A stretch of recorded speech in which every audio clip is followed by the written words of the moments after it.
Hi there everyone and welcome back to the Blossom Crochet channel. I'm going to show you really quickly how to do a magic knot. So this is great for joining yarns of the same colour together so that you can do it continuously throughout your project without any ends to sew in. Or you can also use it for completely different colours if you're joining to make a blanket in all different colours. It is completely up to you. So it is a nice secure way to join your yarn. So you can see I've lined up my two yarns and they're going in opposite directions. And then I'm literally just going to tie a knot around each of the other yarns. So I'm going to do the blue knot around the claret yarn first. So I'm literally just going to take it over and under and then back out through the loop.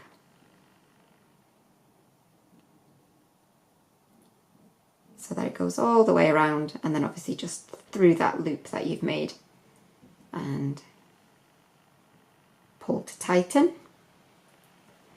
So you're going to tie that nice and tight and then you're going to do the same thing with the other tail around your new colour. So again,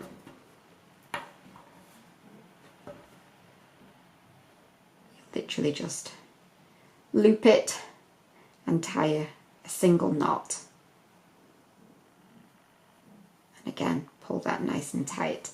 And then you'll have something that looks like this. So you'll have two knots and then you'll have your two ends that are attached still. And then you'll literally just pull on those ends to bring your knots closer together. Before you get right to where your knots join, just have a little pull on those tails again, just to make sure that those knots are still really tight, and then you'll close up that final gap.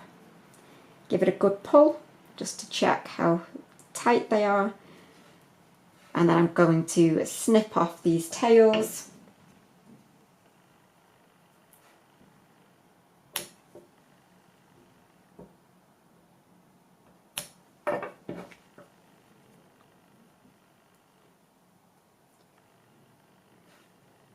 And then you can see I've got a really small knot here that will just disappear into my work as I work my stitches. But you can see I'm really tugging on that and it is not budging anywhere. So it's a really nice and secure join. So that is it for this one. I hope you find it useful and I will see you for another tutorial really soon. Bye for now.